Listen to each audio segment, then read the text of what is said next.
ক্যারিবীয় সাগরে আবারও মুখোমুখি যুক্তরাষ্ট্র ও ভেনেজুয়েলা।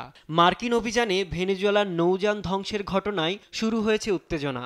এর মধ্যেই প্রেসিডেন্ট নিকোলাস মাদুরোর নির্দেশে লা আর্চিলা দ্বীপে চলছে ৩ দিনের টানা সামরিক মহড়া।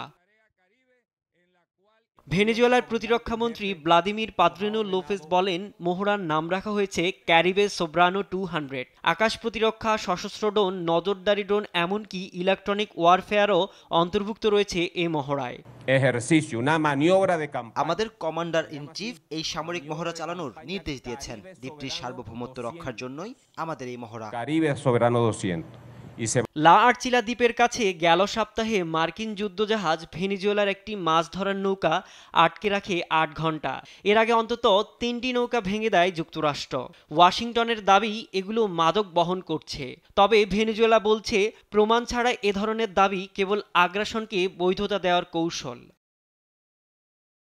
ভেনেজুয়েলার স্বরাষ্ট্রমন্ত্রী দিওসাদাদো কাবেলো পাল্টা অভিযোগ তুলেছেন যুক্তরাষ্ট্র ও মার্কিন ড্রাগ এনফোর্সমেন্ট অ্যাডমিনিস্ট্রেশন ডিইউ এর বিরুদ্ধে। তার দাবি, সম্প্রতি আটক হওয়া একদল পাচারকারীকে ব্যবহার করে ফলস প্লাগ অপারেশন চালাচ্ছে ওয়াশিংটন।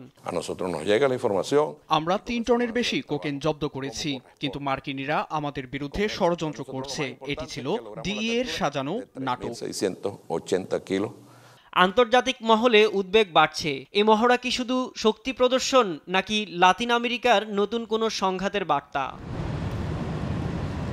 সাইদুজ্জামান, নিউজ ডেস্ক, দেশ টিভি।